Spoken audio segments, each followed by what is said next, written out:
आज की वीडियो में आप सभी लोगों का बहुत बहुत स्वागत है। आज का जो हमारा लेक्चर रहेगा वो मापने वाले औजार, इसका हम अध्ययन करेंगे, जिनको हम मेजरिंग टूल बोलते हैं। एक वर्कशॉप में कौन कौन से मेजरिंग टूल होते हैं, उनके क्या नाम होते हैं, ये हम देखेंगे। तो हम वीडियो स्टार्ट करते हैं। देखिए, मेजरिंग टूल होते हैं, बेसिक सा कॉन्सेप्ट है। मेजरिंग टूल होते हैं जो मापने वाले औजार कहलाए जाते हैं। उनका सिंपल सा वर्कशॉप में यूज ये होता है कि हमको किसी भी जॉब की या हमें किसी भी पार्ट की अगर हमको लंबाई जांचनी है, चेक करनी है, इंस्पेक्शन करना है, या चौड़ाई हो गया, ऊंचाई हो गया, मोटाई हो गया, या किसी जॉब का व्यास हो गया, है ना, या कोई ग्रूव है उसकी गहराई हो गया, या स्टेप है उसकी गहराई हो गया, या कोई एंगल नापना है ना, या हमें थ्रेडिंग नापनी है, जो चूड़ियां हैं उनकी पिच नापनी है, वो चूड़ियां कौन से टाइप की हैं, हमको कोई सरफेस बनाया है, मतलब कोई पार्ट का जो ऊपरी भाग होता है वो सरफेस होता है, सरफेस में कितना खुरदरापन है, कितना चिकनापन है, ये हमको अगर जांचना है तो इन सारी चीजों को मापने के लिए, जांचने के लिए जो भी यूज होंगे टूल, वो आपके मेजरिंग टूल कहलाएंगे। सिंपल सा कॉन्सेप्ट है, ठीक है। तो ये सारे के सारे आप मेजरिंग टूल देख रहे हैं, यहाँ पे जो चित्र में आपको दिख रहा है ये आपके मेजरिंग टूल है। क्लियर? जैसे यहाँ पे वेट नापा जाएगा, यहाँ पे एंगल नापा जाएगा, ये एंगल नापने का है, यहाँ पे एक्यूरेसी के साथ में डायमेंशन नापा जाएगा, यहाँ पे भी नापा जाएगा, यहाँ पे भी है। तो ये सारे के सारे टूल आपको मेजरिंग टूल कहलाए जाएंगे। मेजरिंग टूल का यूज ही होता है किसी जॉब की, किसी पार्ट की हमको लंबाई चेक करना है, चौड़ाई चेक करना है, गहराई हो गया, व्यास हो गया, या किसी एंगल को हमको चेक करना है, तो वो हमारे मेजरिंग टूल कहलाएंगे। अब इन मेजरिंग टूलों को हम बारी बारी से अध्ययन करेंगे और समझेंगे कौन सा टूल किस मटेरियल का बना है, क्या काम है उसका, और उसका दिखता कैसा है, वो है कैसा, एग्जैक्ट है कैसा, ये हम देखेंगे। तो सबसे पहला हमारा जो टूल है वो है स्टील रूल, जिसको हम स्टील स्केल भी कहते हैं, ठीक है। इसका सिंपल सा बेसिक है, ये लीनियर मेजरमेंट करता है किसी भी पार्ट की, हमको लीनियर मेजरमेंट करता है। तो हमारा स्टील स्केल ये होता है, यहाँ पे आप चित्र में देख सकते हैं, इस तरह का स्टील स्केल होता है, ठीक है। इसका उपयोग लेंथ नापने में किया जाता है, विड्थ हो गई वो नाप सकते हैं, और कोई स्मॉल डायमेंशन है तो उसको नाप सकते हैं, क्योंकि इसकी जो लंबाई है मैक्सिमम जो जनरली जो मिलती है हम 300 mm तक मिलती है, ठीक है। 300 mm मिलती है, अधिक भी मिलती है, लेकिन ये सामान्यतः 300 mm होती है। क्लियर? यहाँ पे देखिए ये mm का निशान लगा हुआ है, यहाँ पे इस स्केल पे ये mm लिखा हुआ है, ठीक है। यहाँ पे ये इंच लिखा हुआ है, ये इंच। तो इधर की जो मेजरमेंट है, ये वाले हर एक कॉलम 1 mm का होता है, ठीक है। यहाँ पे अगर 1 लिखा है तो यहाँ तक आपका 10 mm हो गया, ठीक है। यहाँ पे 2 लिखा है तो 2 मीन्स 20 mm हो गया, क्योंकि जी छोटे छोटे जो खाने बने हुए हैं वो, और इनके बीच में जो एक स्मॉल सा जो ये बड़ा लाइन लिखा बना हुआ है, तो यहाँ से 2 से लेके और यहाँ तक आपकी ये आपका 5 mm हो गया, मतलब यहाँ से आपका, यहाँ से और आपका यहाँ तक ये आपका 5 mm हो रहा है, ठीक है। ये आपका 5 mm। तो ये एक स्मॉल डायमेंशन को नापने के लिए यूज होता है। ये स्केल आप यहाँ पे देख रहे हैं, ये आपका यहाँ पे 20 लिखा है, तो ये आपका 200 mm तक है, ठीक है। ये आपका 200 mm तक। तो इस तरह से स्टील स्केल से लीनियर मेजरमेंट किया जाता है, लीनियर मेजरमेंट किया जाता है। इससे आप लंबाई चेक कर सकते हैं, चौड़ाई चेक कर सकते हैं, और कोई स्मॉल डायमेंशन है वो भी आप चेक कर सकते हैं। क्लियर? हमारा नेक्स्ट है बर्नियर कैलिपर। बर्नियर कैलिपर आपको कुछ इस तरह का देखने को मिला होगा वर्कशॉप में आपको, ये आपका बर्नियर कैलिपर कहलाया जाता है, ठीक है। तो बर्नियर कैलिपर की सबसे एक अच्छी विशेषता है कि ये प्रिसीजन से मेजरमेंट करता है, बहुत ही एक्यूरेट, बहुत ही एक्यूरेट प्रिसीजन मेजरमेंट इंस्ट्रूमेंट बोला जाता है बर्नियर कैलिपर को। ठीक है, इसकी जो नापने की जो क्षमता है, कितना सटीक नाप सकता है, वो इसकी लीस्ट काउंट कहलाई जाती है। अगर हम ये बात करें कि इसकी लीस्ट काउंट क्या होती है, तो लीस्ट काउंट किसी भी मेजरमेंट जो टूल्स होते हैं उसकी न्यूनतम माप, एग्जैक्ट सटीकता के साथ न्यूनतम कितना कम से कम नाप सकता है। ठीक है, तो ये हमारा जो बर्नियर स्केल है वो न्यूनतम आपका, जिसको हम लीस्ट काउंट बोलते हैं, वो 0.02 mm तक नाप सकता है। ठीक है, ये हमारा यहां तक नाप सकता है। ठीक है, ये हमारा बर्नियर कैलिपर। बर्नियर कैलिपर से आप इस चित्र में देख सकते हैं, इस चित्र में आप देखिए कि ये किसी डाया है, इसको मेजरमेंट किया जा रहा है, मतलब बाहरी माप नाप सकता है। कोई रॉड है मेरे पास में, सिलेंड्रिकल कोई पीस है, ठीक है, उसका जो बाहरी डाया है, व्यास है, उसको नाप सकता है। आप नेक्स्ट पिक्चर में यहां पे ये देख सकते हैं कि यहाँ पे आपको ये ग्रुप बना हुआ है, ये मेरा वर्क पीस है, यहाँ पे ग्रुप बना हुआ है। ग्रुप को ये इस वाले चित्र में देखिए, इस वाले ये जो आपको है, ये आपकी यहाँ पे आंतरिक जो ग्रुप बना हुआ है, इंटरनल ग्रुप बना है, उसकी चौड़ाई को नाप रहा है। तो ये बाहरी को भी नाप सकता है और अंदर जो ग्रुप बने होते हैं उसको भी नाप सकता है। ठीक है, यहां पे देखिए स्टेप मेजरमेंट किया जा रहा है। ये मेरा पीस है, जॉब है मेरा, इस जॉब को एक स्टेप ये है, दूसरा स्टेप ये, तो पहले स्टेप में मैंने ये रखा हुआ है और दूसरे स्टेप में मैंने ये रखा हुआ है। आप देख सकते हैं कि किस तरह से मेजरमेंट किया जा रहा है। इस तरह के मेजरमेंट लेने को हम स्टेप मेजरमेंट कहते हैं। ठीक है, यहां पे गहराई नापी जा रही है, जो नेक्स्ट आपका है इसमें गहराई नापी जा रही है। तो इसमें डेप्थ रॉड जो आप यहाँ पे देखिए इस वाले चित्र में, ये आपकी डेप्थ रॉड है। ठीक है, ये आपकी डेप्थ रॉड बोली जाएगी। ये डेप्थ रॉड को अंदर किया गया है और यहाँ पे मेजरमेंट लिया जाएगा। तो यहाँ पे हम लोग डेप्थ को मेजरमेंट कर सकते हैं। ठीक है, और प्रिसीजन के साथ कर सकते हैं। पॉइंट के बाद में 2 डिजिट तक एग्जैक्ट हम माप ले सकते हैं। पॉइंट के बाद में 2 डिजिट तक हम एग्जैक्ट माप ले सकते हैं। तो ये बहुत ही सटीक मापन के लिए यूज होता है। जब हमको एक्यूरेसी मेंटेन करनी होती है तो वहां पर ये यूज होता है। इसके मुख्य अगर पार्ट की बात करेंगे तो इसमें एक मेन स्केल होता है। मेन स्केल ये है आपका, यहाँ पे ये जो लिखे हुए हैं, यहाँ पे टोटल यहाँ पे लिखे हुए और यहाँ तक, ये हमारा मेन स्केल कहलाया जाएगा। ठीक है, आउटसाइड जा बोले जाते हैं, वो आपको ये वाले आउटसाइड जा बोले जाते हैं। ये वाला जा हो गया और ये वाला जा, ये हमारे आउटसाइड जा बोले जाते हैं।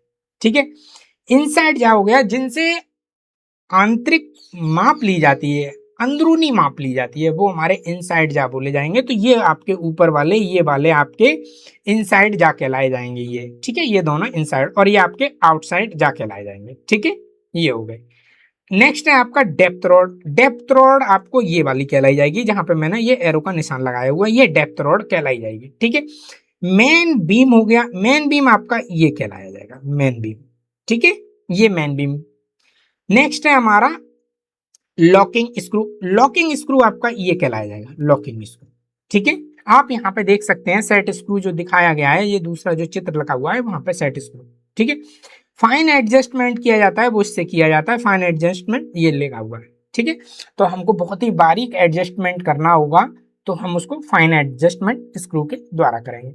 तो ये हमारा बर्नियर कैलिपर है। इसका सिद्धांत बर्नियर पर ही आधारित होता है। इसमें 2 स्केल होते हैं, दोनों स्केलों के माध्यम से जो रीडिंग फाइनल ली जाती है वो हमारी एग्जैक्ट रीडिंग मानी जाती है, या मतलब फाइनल रीडिंग मानी जाती है। ठीक है, ये बर्नियर कैलिपर है क्योंकि ये बर्नियर के सिद्धांत पर कार्य करता है और बर्नियर का सिद्धांत 2 स्कूलों को मिला के बनता है। ठीक है, पहला इसमें बर्नियर होता है स्केल, दूसरा इसमें मैन स्केल होता है। ठीक, तो आप यहाँ पे पार्ट देख के आपने यहाँ पे डायमेंशन लेने का प्रोसेस देखा कि ये स्टेप डायमेंशन ले सकता है, आउटसाइड डायमेंशन ले सकता है, इनसाइड डायमेंशन ले सकता है, डेप्थ ले सकता है। यहाँ पे आपके पार्ट्स हो गए। तो ये मुख्यतः आपसे पूछे जाते हैं। नेक्स्ट है हमारा माइक्रोमीटर। माइक्रोमीटर का अगर हम बर्नियर कैलिपर से अगर कंपैरिजन करें तो वर्नियर कैलिपर से भी ये ज्यादा एक्यूरेसी मेंटेन कर लेता है। माइक्रोमीटर और ज्यादा फाइन एक्यूरेसी मेंटेन करता है। ठीक है, तो हम ये कह सकते हैं कि जो माइक्रोमीटर है वो और ज्यादा हाई प्रिसीजन पर मेजरमेंट के लिए यूज होता है। ठीक है, तो आप यहाँ पे चित्र में देख सकते हैं, ये हमारा माइक्रोमीटर है। ठीक है, यहाँ पे आप देख सकते हैं इसके पार्ट के नाम लिखे हुए हैं। ये हमारा फ्रेम बोला जाता है, यहाँ पे आपका फ्रेम लिखा है, फ्रेम बोला जाता है। ये फ्रेम आपका कवर है, फ्रेम कवर के ऊपर ये लिखा रहता है कि ये न्यूनतम कितनी माप ले सकता है। तो यहाँ पे ये लिखा हुआ है कि न्यूनतम ये इतनी माप ले सकता है। ठीक है, इसके बीच में कौन कौन सी माप ये माप सकता है, जो मैक्सिमम कितना हो और न्यूनतम कितना हो। तो न्यूनतम ये 0 से लेके 25 mm तक किसी भी पार्ट को नाप सकता है। ठीक है, 25 mm से अगर अधिक पार्ट है तो ये नहीं नाप सकता, क्योंकि इसकी रेंज जो है 0 से 25 mm तक होती है। क्लियर, इनको आप एनविल बोलते हैं, जहां पे जी जॉब को हम रखा जाता है, टच किया जाता है, इनको हम एनविल बोलते हैं। और इसको स्पेंडल बोलते हैं, क्योंकि इस पे को स्पेंडल इसीलिए बोलते हैं क्योंकि ये इसके आगे यहाँ पे चूड़ियां कटी होती हैं, चूड़ियां कटी होती हैं। और जो आपका ये थंबल है ये उन चूड़ियों में चलता है, फंस के चलता है। नट बोल्ट के सिद्धांत पर ये कार्य करता है। और नट बोल्ट के सिद्धांत पर अगर कार्य करता है, मान लीजिए कि नट को आप घुमाएंगे और बोल्ट को आप स्थिर रखेंगे तो आपका नट आगे पीछे होगा। क्लियर, नट आपका आगे पीछे होगा। तो इस सिद्धांत पे ये कार्य करता है, नट और बोल्ट के सिद्धांत पे। ठीक है, ये आपकी एक लॉकिंग स्क्रू है, डिवाइस बोल सकते हैं, जहां पे आपको डायमेंशन लेनी है वहां पे आप उसको एग्जैक्ट करके फिर आप यहाँ पे डायमेंशन को देख सकते हैं। ठीक है, ये आपका स्लीव कहलाया जाएगा। स्लीव पर ही हमारा मुख्य स्केल होता है। ठीक है, स्लीव जो होता है वो हमारा मुख्य स्केल होता है, उसी पे हमारा हो गया, हाफ हो गया, ये सारे पॉइंट हमारे बने रहते हैं, निशान बने रहते हैं। ठीक है, स्लीव पर। और जो थिम्बल होता है, थिम्बल वो रोटेट करता है, घूमता है, और ये स्लीव के ऊपर घूमता है, क्योंकि स्लीव और जो थिम्बल है वो आपस में चूड़ियों से कनेक्ट होते हैं। ठीक है, इस तरह से ये कार्य करता है। नेक्स्ट हो गया ये मेजरमेंट फोर्स हो गया, मेजरमेंट फोर्स डिवाइस। मतलब यहाँ पे आपको जब फाइनल आपको टच करना है तो आप वहां तक टच कर सकते हैं, उसके बाद ये घूमेगा नहीं। मतलब इसमें ऐसा मैकेनिज्म बनाया जाता है कि इतना प्रेशर ही आप डाल सकते हैं, इससे ज्यादा अगर प्रेशर डालेंगे तो आपकी थ्रेड जो है अंदर, जो नट बोल्ट सिस्टम जो बना हुआ है वो आपका खराब हो जाएगा। तो इसीलिए ये फोर्स को कंट्रोल करने का काम करता है। क्लियर, तो ये हमारे माइक्रोमीटर के पार्ट हैं। और ये प्रिसीजन जो है आप यहाँ पे देख सकते हैं। तो इसकी आपकी लिस्ट काउंट की अगर हम बात करें कि इसकी लिस्ट काउंट आपकी क्या होगी, तो लिस्ट काउंट इसकी होगी 0.01 mm। ठीक है, ये हमारी इसकी लिस्ट काउंट कहलाई जाएगी।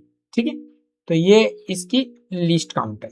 ठीक है, और ये न्यूनतम ये नाप सकता है। ठीक है, इसके पार्ट की अगर बात करें तो इसमें फ्रेम होता है, जैसा अभी देखा, एनविल होता है, स्पेंडल होता है, स्लीव या बैरल होता है, थिम्बल होता है, और रैचेट स्टॉप होता है। रैचेट स्टॉप इसी को बोलते हैं, इसको ही हम रैचेट स्टॉप बोलते हैं। क्लियर, लॉकिंग नट हो गया, लॉकिंग नट आपने ये देखा, ये आपका लॉकिंग नट है। ठीक है, इसको हम लॉकिंग नट बोलते हैं। ठीक है, ये स्क्रू और नट के प्रिंसिपल पर कार्य करता है। सिंपल सा है, जैसे आपने नट और बोल्ट को देखा होगा कि किसी एक को घुमाओ, है ना, और एक को स्थिर रखो तो वो गति करेगा, लीनियर मोशन में गति करता है, लीनियर मोशन में गति करता है। तो ये इसका हमेशा वर्किंग प्रिंसिपल पूछा जाता है कि ये कौन से प्रिंसिपल पे कार्य करता है, तो ये स्क्रू और नट के प्रिंसिपल पे कार्य करता है। ठीक, नेक्स्ट है हमारा vernier height gauge. Vernier height gauge को आप इस तरह से चित्र में देख सकते हैं कि यहाँ पे ये एक जॉब रखा गया है, और जॉब रखने के बाद में इसको मेजरमेंट किया जा रहा है। दोनों देखिए एक ही सरफेस पे रखे हुए हैं। जो ये सरफेस प्लेट है, इस सरफेस प्लेट पे दोनों को रखा गया है, और दोनों को रखने के बाद में फिर इसका जो स्क्राइबर है, ठीक है, उसको इससे मेजरमेंट लिया जा रहा है। जो हमारा मेन स्केल कहलाएगा। ठीक है, आप इस वाले चित्र में पार्ट के नाम दिए गए हैं, इसको आप देख सकते हैं। ये आपका मेन स्केल हो गया। ठीक है, ये आपका पॉइंटर हो गया, या इसको हम स्क्राइबर के नाम से भी जानते हैं। ठीक है, ये हमारा बेस हो गया। तो ये इसके मुख्य पार्ट्स हैं। ठीक है, इन पार्ट्स को आप ध्यान में रखेंगे कि जब भी गवर्नमेंट जॉब में पूछा जाता है कि ये पार्ट इस कंपोनेंट का है या इस टूल का है, ठीक है, तो स्पेशल किसी ऐसे पार्ट को चुन लिया जाता है। जैसे यहाँ पे अगर मैं एग्जांपल की अगर बात करूं तो यहाँ पे पूछेगा बर्नियर हाइट गेज का निम्न में से कौन सा पार्ट है। ठीक है, सब कुछ आपको मान लीजिए माइक्रोमीटर के दे रखे हैं, लेकिन आपको स्क्राइबर जो दिया है, ठीक है, जो आपको स्क्राइबर है ये वाला, ठीक है, स्क्राइबर दिया है, वहां पे स्क्राइबर दे रखा है। अगर आपने स्क्राइबर को नहीं देखा है कि बर्नियर हाइट गेज में स्क्राइबर होता है और ऑप्शन में अगर आपको फिर समझ में नहीं आया तो आपका क्वेश्चन जो है गलत हो जाएगा। तो इसीलिए हर एक मेजरमेंट टूल के आपको पार्ट का नाम भी आपको याद होना चाहिए। ठीक है, एमसीक्यू क्वेश्चन में पूछ लेगा। ठीक है, एक और मैं अगर यहाँ पे एग्जांपल की अगर बात करूं, इस तरह से अगर एमसीक्यू क्वेश्चन पूछता है, क्वेश्चन है कि बर्नियर हाइट गेज में निम्न में से कौन सा पार्ट नहीं होता है। ठीक है, तो आपको यहाँ पे दे देगा कि आपको स्क्राइब दे देगा, स्लाइडर दे देगा, है ना, बीम दे देगा, बेस दे देगा और दूसरा दे देगा फ्रेम। तो सिंपल सा है कि फ्रेम नहीं होता है। ठीक है, या तो ऐसा करेगा कि चार जो ऑप्शन है उसमें से एक ऑप्शन आपसे नहीं पूछ लेगा, या तो एक ऑप्शन आपसे पूछता है कि है। तो इस तरह से आपको बर्नियर हाइट गेज के सारे पार्ट्स आपको पता रहने चाहिए। और ये सिंपल सा है कि ये बर्नियर स्केल पर या बर्नियर सिद्धांत पर ये कार्य करता है। इसकी लिस्ट काउंट भी आपकी 0.02 होती है। ठीक है, अकॉर्डिंग लिस्ट काउंट हमेशा किसी भी मेजरमेंट टूल के ऊपर लिखी रहती है। पुनः ये बात आप ध्यान दें कि किसी भी मेजरमेंट टूल है, उस टूल के ऊपर उसकी लिस्ट काउंट हमेशा लिखी रहती है। ठीक है, तो आप इसको देख सकते हैं। इसका जो सिद्धांत है वो बर्नियर सिद्धांत पे ये कार्य करता है। नेक्स्ट है हमारा डेप्थ गेज। डेप्थ गेज का कार्य होता है गहराई को नापना। ठीक है, आप यहाँ पे चित्र में देख सकते हैं कि यहाँ पे किसी होल का गहराई नापी जा रही है। कोई होल बनाया गया है और उस होल की आपको गहराई चेक की जा रही है। ठीक है, ये भी आपका डेप्थ गेज है, वो आपका बर्नियर सिद्धांत पे कार्य करता है। ठीक है, बर्नियर जो सिद्धांत है वो बर्नियर दो स्केलों का सिद्धांत है। ठीक है, इसमें एक आपका मुख्य स्केल होता है, एक आपका वर्नियर स्केल होता है। दोनों स्केल से मिला के हमको फाइनल रीडिंग मिलती है, इसीलिए इसको हम वर्नियर सिद्धांत बोलते हैं। ठीक है, इससे हम क्या क्या कर सकते हैं, हम किसी होल की गहराई नाप सकते हैं, स्लॉट की हम गहराई नाप सकते हैं, या हम किसकी डेप्थ नाप सकते हैं। ठीक है, तो ये मुख्यतः किसी होल हो गया, डेप्थ हो गया, या स्लॉट हो गया, या किसी भी तरह का हम गहराई नाप सकते हैं। ठीक है, इसका मुख्यतः आप गहराई मापने के लिए यूज करते हैं। नेक्स्ट है हमारा बेवल प्रोटेक्टर। देखिए बेवल प्रोटेक्टर आप यहाँ पे चित्र में देखिए, बेवल प्रोटेक्टर आपको क्या लगता है क्या करता हो? आप थोड़ा सा सोचिए, चित्र को देखिए कि ये बेवल प्रोटेक्टर है, ये क्या करता होगा। ठीक है, सिंपल सा आपको ये इसको देखने से ये पता चलेगा कि ये हमारा किसी न किसी एंगल को मेजरमेंट करता होगा। ठीक है, एंगल मापने का कार्य करता होगा। ठीक है, तो इसका किसी भी मशीन का या पार्ट का एंगल नापने के लिए यूज होता है। मान लीजिए सपोज दैट मैं अगर ये बोलूं कि ये मेरे को एक पार्ट बनाना है, ये मेरे को एक पीस है और इस पीस को मुझे बनाना है। ठीक है, ये मेरा पीस है, इस पीस का ये मुझे एंगल मान लीजिए 42 डिग्री रखना है, 42 डिग्री। ठीक है, 42 डिग्री मुझे रखना है। तो 42 डिग्री मुझे रखना है तो इसको मेजरमेंट मुझे करना पड़ेगा, और इसको मेजरमेंट करने के लिए मुझे कौन सा टूल यूज करना पड़ेगा? बेवल प्रोटेक्टर यूज करना पड़ेगा, सिंपल सा है। ठीक है, तो इसका जो यूज की अगर हम बात करेंगे तो इसमें मशीन के किसी कंपोनेंट का हम एंगल चेक कर सकते हैं, कटिंग टूल की एज हो गई उसको हम चेक कर सकते हैं। देखिए आपने ड्रिल के लिए ड्रिल देखे होंगे। ठीक है, ये मान लीजिए मेरे पास में ड्रिल है और ड्रिल में जो पॉइंट इस तरह से बनता है, तो ये पॉइंट जो है कितना बन रहा है। ठीक है, ये पॉइंट जो है मेरा कितना बन रहा है, ये एंगल कितना बन रहा है, ये टोटल एंगल कितना बन रहा है। जहाँ आपको पता है कि ड्रिल के लिए हमारे को 118 डिग्री चाहिए, तो 118 डिग्री को आप कैसे मेजरमेंट करेंगे? टूल का जो पॉइंट है उसको मेजरमेंट भी आप बेवल प्रोटेक्टर से कर सकते हैं। ठीक है, चेम्फरिंग अगर आपको लगाना है, चेम्फरिंग के आप जानते हैं, लेथ मशीन पे चेम्फरिंग हम लोग मैक्सिमम लगाते हैं। ठीक है, अगर चेम्परिंग का वीडियो नहीं देखा है तो लेथ मशीन के ऑपरेशन में आप इसको देख सकते हैं। ठीक है, चेम्परिंग हमको एंगल लगाना है, तो चैम्फर एंगल लगाने को और उसको चेक करना है कि मान लीजिए 45 डिग्री का चैम्फर देना है ना, या 40 डिग्री का देना है, या 35 डिग्री का देना है, तो आप किस तरह से चेक करेंगे कि एग्जैक्ट हमको 45 हो गया, 40 हो गया, 35 हो गया या 30 हो गया, चैम्फर हमें एंगल ठीक मिल रहा है या नहीं मिल रहा है। या कोई भी कंपोनेंट है जिसमें एंगल की जरूरत है, ठीक है, और मशीन में फिट होना है, आप उसको एंगल अगर कैसे चेक करेंगे, कोई ना कोई तो आपके पास में मेजरिंग टूल होना चाहिए, तभी तो आप चेक कर पाएंगे। मेजरिंग टूल नहीं होगा तो आप एंगल कैसे चेक कर पाएंगे, बहुत टफ होगा, ठीक है।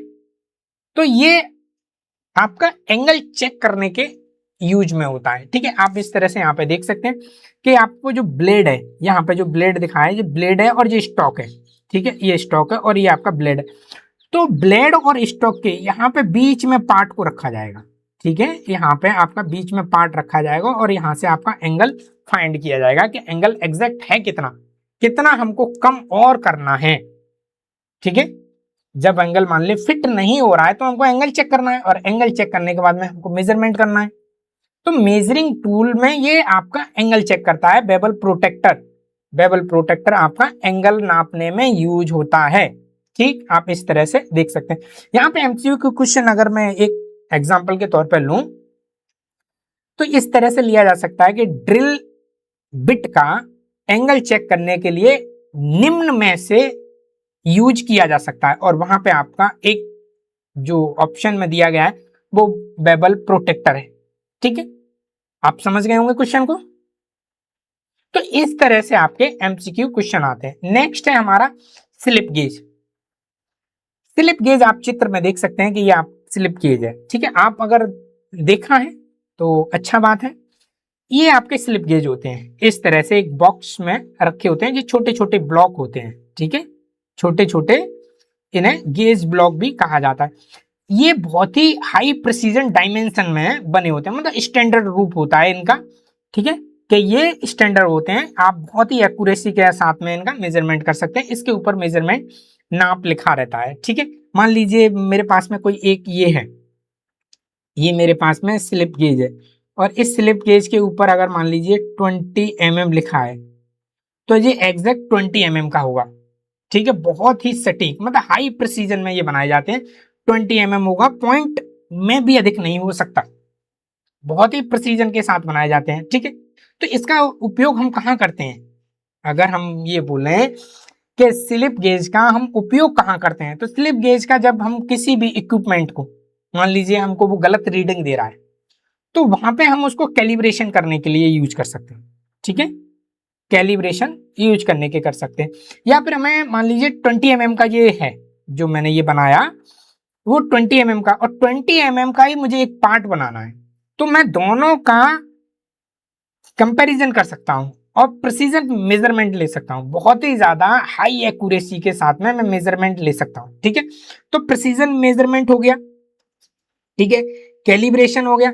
या कोई मशीन की सेटिंग करनी है, मान लीजिए आप इंजन ब्लॉक है, इंजन ब्लॉक में पिस्टन का बीडीसी से लेके टीडीसी तक का मुझे डायमेंशन एग्जैक्ट नापना है, ठीक है, तो वहां पे मैं इसका यूज कर सकता हूं।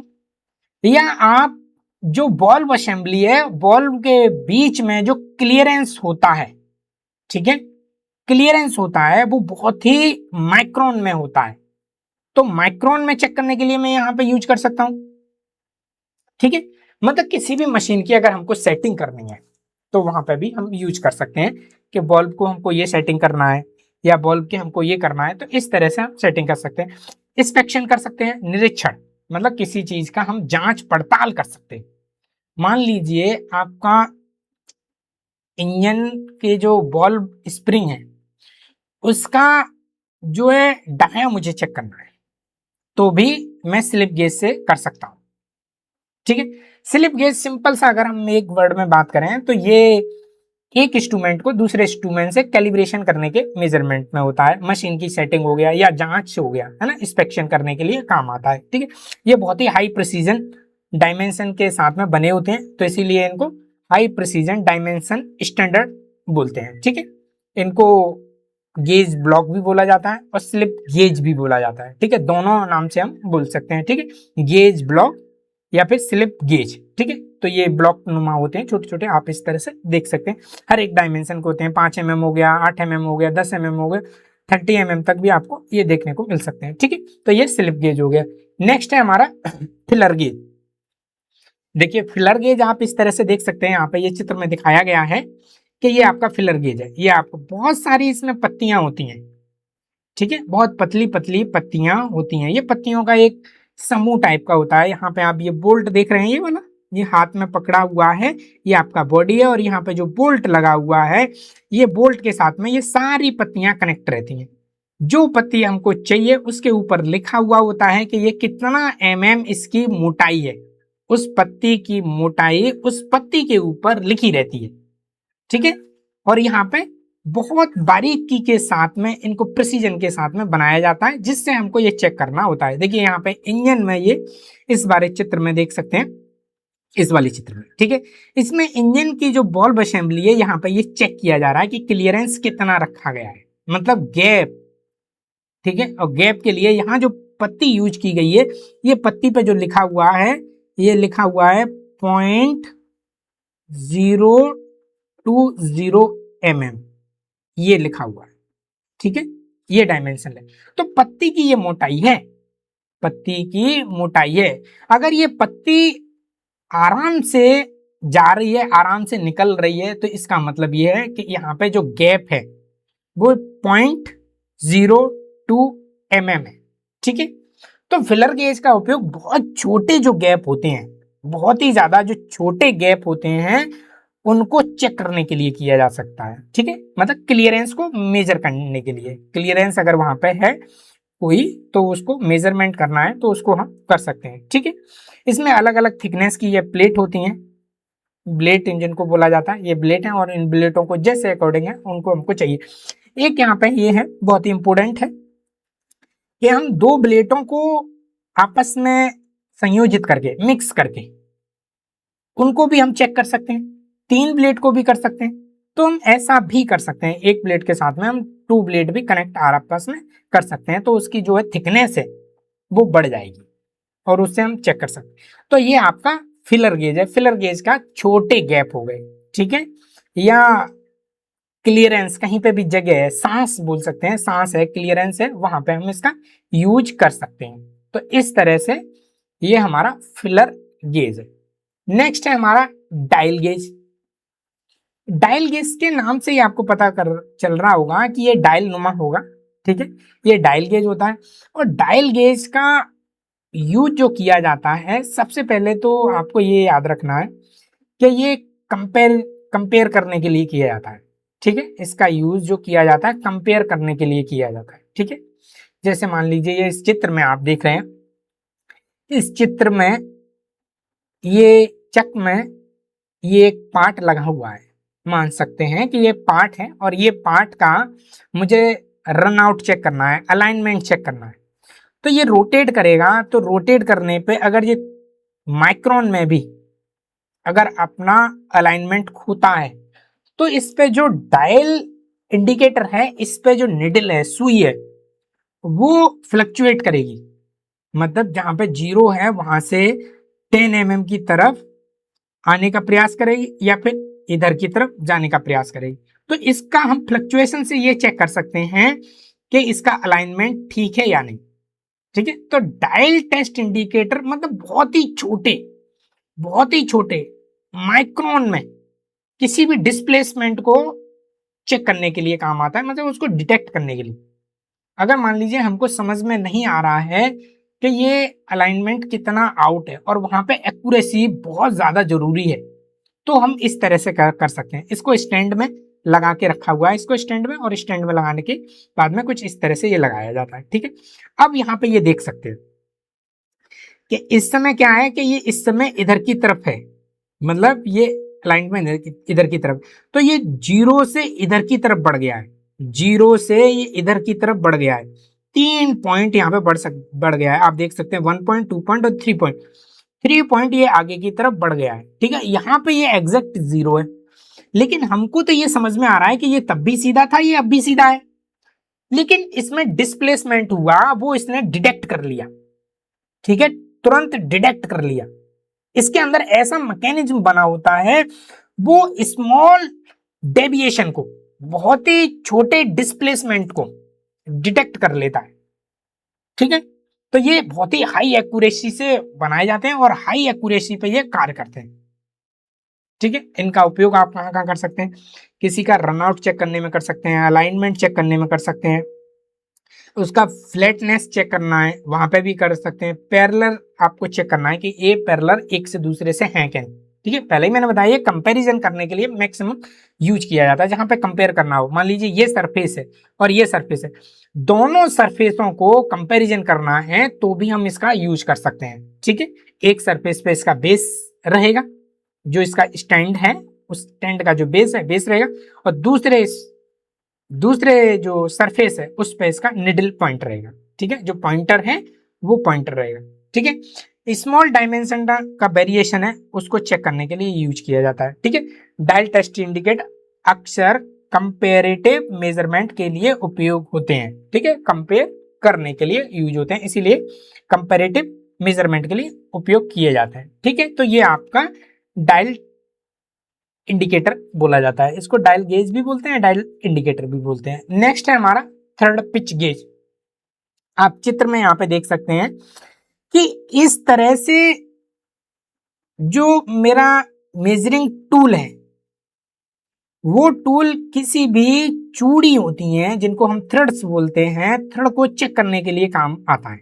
इसमें चेक करने से इससे क्या मिलता है हमको, इससे एग्जैक्ट ये मिलता है कि कितने डिस्टेंस में कितनी चूड़ियां बनाई गई हैं। क्लियर, कितने डिस्टेंस में कितनी चूड़ियां बनाई गई हैं। ठीक है, इसका उपयोग मैक्सिमम जैसे स्क्रू के थ्रेड हो गए, उनकी प्रोफाइल चेक करनी है, उनकी पिच चेक करनी है। मतलब पिच का मतलब एक चूड़ी से दूसरे चूड़ी के बीच की दूरी कितनी है, या हम ये सभी बोल सकते हैं कि 1 इंच में कितनी चूड़ियां हैं, 1 इंच में कितनी चूड़ियां हैं, इसको इस तरह से भी चेक किया जाता है। ठीक है, इसमें बहुत सारे ब्लेड होते हैं और उन ब्लेडों पे अलग अलग डिफरेंट डिफरेंट टाइप की थ्रेड्स बनी होती हैं। उन थ्रेड को, जिस थ्रेड को हमको चेक करना है उसमें मैच करके देखते हैं, ये मैच नहीं हुई तो दूसरा ब्लेड मैच होगा, दूसरा ब्लेड नहीं तो तीसरा मैच होगा, कोई ना कोई यहाँ पे जो ब्लेड हैं वो उस थ्रेड के साथ में एग्जैक्ट मैच करेंगे बहुत अच्छे से और बहुत प्रॉपर तरीके से। ठीक है, कोई जबरदस्ती यहाँ पे नहीं, बहुत अच्छे से प्रॉपर मैच करते हैं। ठीक है, तो जो गेज के जो ब्लेड होते हैं उनकी प्रोफाइल उसकी प्रोफाइल से एकदम मैच कर जाती है, और जब मैच कर जाती है तो हम कह सकते हैं कि ये चूड़ी इस टाइप की चूड़ियां हैं। ठीक है, ठीक है, अब इसका मैं एक सिंपल सा बोलूं कि मान लीजिए 1 इंच में मान लीजिए 12 चूड़ियां हैं, तो इसको हम 12 TPI बोलते हैं, 12 TPI, थ्रेड पर इंच मतलब 12 चूड़ियां 1 इंच में हैं, थ्रेड पर इंच बोला जाएगा इसको, कि 12 चूड़ियां 1 इंच में है। ठीक है, इस तरह से ये थ्रेड पिच गेज आपका यूज किया जाता है। नेक्स्ट है हमारा रेडियस गेज। आप रेडियस गेज को समझ सकते हैं कि ये जो रेडियस है वो चेक करने के लिए काम आते हैं। ठीक है, मतलब किसी की गोलाई हमने पार्ट में बनाई है, चाहे वो इंटरनल सही चाहे आउटरनल सही, उनके जो रेडियस है गोल है वो हमको चेक करने में काम आती है। ठीक है, आप इसका रेडियस गेज का उपयोग इंटरनल और एक्सटर्नल दोनों में यूज कर सकते हैं। ये रेडियस चेक करने के लिए उपयोग किया जाता है, ये आपका टूल है। ठीक है, ये आपका बाहरी माप करने के लिए होगा। देखिए इस तरह से ये बना हुआ है, ये बाहरी, और ये आपका आंतरिक। आप इस चित्र में समझ सकते हैं कि ये किस तरह से मेजरमेंट किया जा रहा है। अब बाहरी की मैं बात करूं तो मेरे पास में एक ये जॉब है। ठीक है, इसका जो ये कॉर्नर है इसको गोल है, ये मान लीजिए ये गोल है। ठीक है, अब इस गोल को मुझे चेक करना है तो मुझे कुछ इस टाइप का मुझे टूल यूज करना होगा, और ये टूल एग्जैक्ट होगा कैसा, ऐसा होगा। ठीक है, तो ये बाहरी माप लेने के लिए, और ये आंतरिक, आप ये इंटरनल वाली डायमेंशन है ये वाली, इसको आप समझ सकते हैं। ठीक है, ये इंटरनल। तो ये रेडियस जो गेज होते हैं, रेडियस गेज वो आपकी गोलाई नापने के लिए यूज होते हैं, चाहे वो इंटरनल हो एक्सटर्नल हो, किसी कंपोनेंट की हो, मशीन पार्ट की हो, किसी भी कार की हो, आप मैन्युफैक्चरिंग यूनिट में है तो वहां पे भी इसका यूज देख सकते हैं। ठीक है, नेक्स्ट है हमारा बोर गेज। बोर गेज का उपयोग यहाँ पे आप समझ सकते हैं कि बोर गेज, इस चित्र में आप देखिए कि इसमें बोर का गेज नापा जा रहा है। ठीक है, बोर का डाया नापा जा रहा है। ठीक है, बोर गेज का उपयोग मैक्सिमम जो इंजन के ब्लॉक होते हैं, सिलेंडर के जो होल्स होते हैं, उनके इंटरनल डाया नापने के लिए यूज किया जाता है और उनमें क्या वेरिएशन है, डिफरेंट कितना है, वो चेक किया जाता है। मान लीजिए मेरा एक सिलेंडर है वो 100 mm है और एक सिलेंडर है वो 100.15 है, तो जो 15 है वो मेरा अधिक है, तो इस तरह से चेक करने के लिए किया जाता है। और ये इसका मैक्सिमम जो यूज है वो बोर जो बनाए जाते हैं, होल्स बनाए जाते हैं, उनको चेक करने के लिए यूज होता है। आप यहाँ पे देख सकते हैं कि ये जो चित्र है, पहले चित्र में आपको इसका बोर गेज का दिखाया गया है, सेकंड में इसमें बोर चेक करते हुए दिखाया है, यहाँ पे सिलेंडर ब्लॉक को चेक करते हुए दिखाया गया है। ठीक है, इसका यूज आप सिलेंडर के जो इंजन सिलेंडर हैं बनाए जाते हैं उनमें बोर, उनको कह सकते हैं। बेरिंग की जो हाउसिंग बनाई जाती है उनको चेक करने के लिए कर सकते हैं, या मशीन में कोई बोर बनाया गया है उसको चेक करने के लिए आप बोर गेज का उपयोग कर सकते हैं। नेक्स्ट है हमारा ट्राई स्क्वायर। ट्राई स्क्वायर का उपयोग सिंपल सा है, आप 90 डिग्री के किसी एंगल को चेक करना है तो आप यूज कर सकते हैं। ठीक है, या आपको 90 डिग्री पे कोई लाइन खींचना है, ठीक है, या 90 डिग्री की आपको जांच करनी है, चेक करना है, ठीक है, या 90 डिग्री पे कोई आपको ऐसा पार्ट लगाना है, तो वहां पे ये आपको एग्जैक्ट 90 डिग्री प्रोवाइड कराएगा। ठीक है, इसका एंगल आपका 90 डिग्री होता है, इसको हम ट्राई स्क्वायर कहते हैं। ये आप देख सकते हैं कि ये इस टाइप का दिखता है। ठीक है, आप यहाँ पे चित्र में देख सकते हैं कि इस तरह से मेजरमेंट लिया गया है ट्राई स्क्वायर का। ठीक है, तो ट्राई स्क्वायर का बेसिकली है, इससे 90 डिग्री के कोण की जांच की जाती है। ठीक, नेक्स्ट है हमारा कॉम्बिनेशन सेट। ये बहुत ही महत्वपूर्ण टूल है, बहुत ही महत्वपूर्ण टूल है ये कॉम्बिनेशन सेट। अपने कॉम्बिनेशन सेट को आपने अपनी वर्कशॉप में या इंडस्ट्री में या जहां से अभी आपने एजुकेशन पढ़ाई की है वहां पे अगर इसको देखा होगा तो आपने इसका यूज जरूर किया होगा। ठीक है, इसके पार्ट नेम दिए गए हैं, तो पार्ट नेम यहाँ पे आप देख सकते हैं। ये आपका लॉक बोल्ट कहलाया जाता है, ये आपका सेंटर आपका हेड कहलाया जाता है। ये लॉक बोल्ट फिर से है, ये 180 डिग्री का एंगल का ये स्केल है, टोटल 180 डिग्री पे पॉइंट बने होती हैं। ठीक है, ये आपके स्प्रिट लेवल है जिससे आपको चेक करना है वर्टिकल में। ठीक है, 90 डिग्री का आपका स्क्वायर है ये पूरा, ये जो एंगल जो बनता है यहाँ पर ये ठीक है, ये आपका 45 डिग्री का बना था, ये जो है ये आपका इससे एग्जैक्ट 45 डिग्री का यहाँ पे एंगल बनाएगा। अगर इस लाइन को मैं सीधे से खींचूंगा तो जो एंगल बनेगा ये आपका 45 डिग्री का बनेगा। ठीक है, ये हो गया। तो इसका भी हम लोग क्या क्या यूज कर सकते हैं, सबसे पहले तो इससे हम 90 डिग्री चेक कर सकते हैं या 90 डिग्री पे हम लाइन खींच सकते हैं। ठीक है, 45 डिग्री पे कर सकते हैं क्योंकि 45 डिग्री वाला जो एग्जैक्ट है, आप इस चित्र में देखिए ये 45 डिग्री वाला 45 डिग्री पे ये एग्जैक्ट फिक्स रहता है, इसको चेंज नहीं होता है, ये 45 डिग्री पे ये एग्जैक्ट फिक्स रहता है। ठीक है, इससे किसी भी एंगल का हम मेजरमेंट कर सकते हैं, इससे हम गहराई का मापन कर सकते हैं। गहराई का मापन आप समझ रहे हैं कि मान लीजिए कोई ग्रूव है उसको हम मेजरमेंट कर सकते हैं क्योंकि इसमें मेन स्केल है। ठीक है, इससे हम मार्किंग कर सकते हैं। तो इसका एक कॉम्बिनेशन है, कई स्केलों का मेजरमेंट टूलों का ये बहुत ही कॉम्बिनेशन बनाया गया है, इसीलिए इस सेट का कॉम्बिनेशन सेट बोला गया है। कई स्केलों का ये एक तरह का सेट है। ठीक है, तो कॉम्बिनेशन स्केल बोला गया है। आप लोगों को देखिए वीडियो अगर पसंद आ रही है तो जरूर लाइक करना, अगर कहीं पे भी कोई पॉइंट आपसे पूछना है या छूट रहा है तो आप जरूर कमेंट्स में बोलिए, मैं एक वीडियो अलग से सेपरेट बनाने का प्रयास करूंगा।